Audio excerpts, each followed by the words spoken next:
Bonjour, fellow coffee botherers.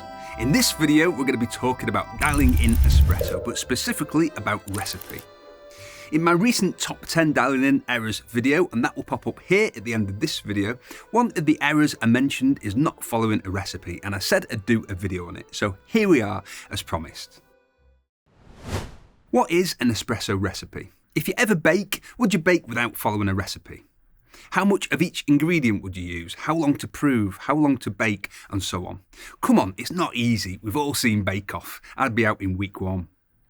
You might if you're an experienced baker, but if you're just learning, you'll probably follow a recipe. The same is true of espresso. There are various variables that interact with each other. The core parts of the espresso recipe are grind size or shot time, dose weight, and ratio. These are what you'll often see people referring to as the recipe. There are more though, and when it comes to developing barista skills, I think it's helpful to be aware of all these variables and treat them as part of the recipe. So we're making sure we're not accidentally changing any of these other parameters as we go along, and so we understand what to do if adjusting these core variables don't quite work as we expect. These additional parts of the recipe are dose volume, brew temperature, pre-infusion, puck prep, grind size or shot time. The reason I'm saying grind size or shot time and not just one or the other is that in theory the two are one and the same. I say in theory, it doesn't always quite work out like this, and I'm going to do another video purely aimed at simplifying this part of dialing in, so subscribe and stuff to see that when it's done. Grind size is a key part of the recipe, and it's where most of the initial tweaking is done when dialing in, which is why I'm covering this first. Dose weight.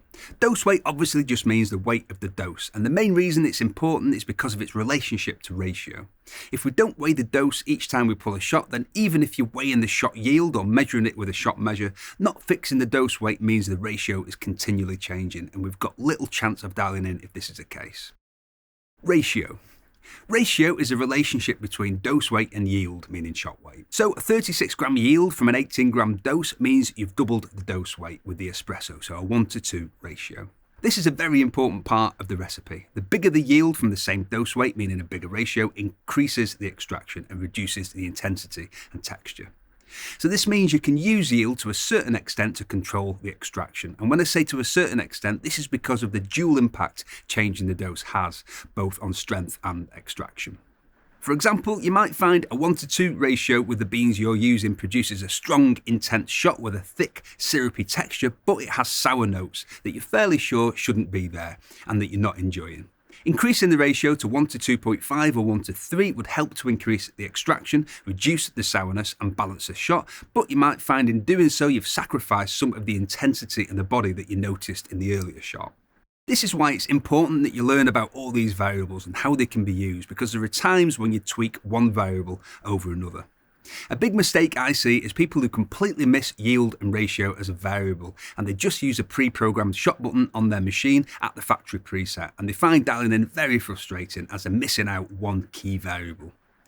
For example, if the machine is preset to deliver 50ml shots, it could be that all they need to do in order to make a huge difference to the shot is to change the shot volume to 40ml for a 1:2 ratio. So these are the three big parts of the recipe, the key variables, but there are more to be aware of, starting with dose volume. Dose is usually referred to as just dose weight, but I think it's important to understand that there are two sides to dose, weight and volume. We mainly want to focus on weight, but it helps to be also mindful of volume. Dose volume means how much volume the ground coffee takes up in the basket, and this determines the amount of headspace, the space between the shower screen and the puck of coffee. As you change the grind size, the same dose weight will result in a different dose volume and a different headspace. A coarser grind will increase the dose volume and decrease the headspace, and a finer grind has the opposite effect. If you didn't know this, changing the grind size can have an effect that appears to be counterintuitive. If you don't appreciate that as you make the grind more coarse, you're reducing the headspace, and as you make it more fine, you're increasing it. And this is why I always recommend that anyone using the Sage or Breville machines uses the razor tool that comes with them, at least while they're learning, as this keeps that variable the same every time. If you have the Barista Express Impress or Touch Impress, you don't need to worry about dose volume, as the dose sensor deals with that. The change in volume relating to grind size is fairly small. It's not a huge thing. The main thing though is just to make sure you're not overdosing the basket, meaning that there's not enough headspace. This can lead to uneven water distribution from the shower screen and dry spots across a puck, leading to an uneven extraction. If you don't have a Sage or Breville machine and can't use the razor tool, you can try the coin test, which is where you put any of the thinner coins, a 50p piece for example or a nickel, on top of the puck, lock the portafilter in, unlock it and look for an indentation on the puck. If there is one, the dose volume is too high. Don't pull a shot with the coin in there, by the way, as there'll always be an indentation in the puck if you do that as the grounds swell. This isn't to say, by the way, that a 2mm headspace is optimal. 2mm is usually considered the minimum, but lots of people find they get better results with a bigger headspace. The Sage razor tool and the Sage machines with automatic dosing are set up for about 7mm of headspace. There's no real negative to underdosing other than soggy pucks which aren't satisfying to knock out and needing to grind finer. Brew temperature. This is important whether or not your machine has adjustable brew temperature. If your machine does have adjustable brew temperature, then you can use this as a variable. For example, if you're dialing in and you think you should be about there, but no matter what you're doing, it just tastes tangy and you can't get away from that tanginess with the key recipe elements above, just upping the brew temperature slightly may fix that instantly.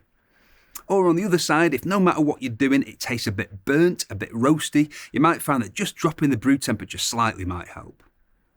This is most common when you switch beans. For example, if you're switching from a darker roast bean to something more in the medium roast range and you don't change the brew temperature, then you might find that the brew temperature is just a bit too hot. Vice versa if you're switching from a medium roast to a darker roast.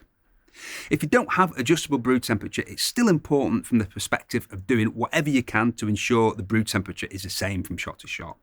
This can mean getting into a temperature surfing routine if you're using something like the Gadget Classic or Rancilio Silvia without a PID.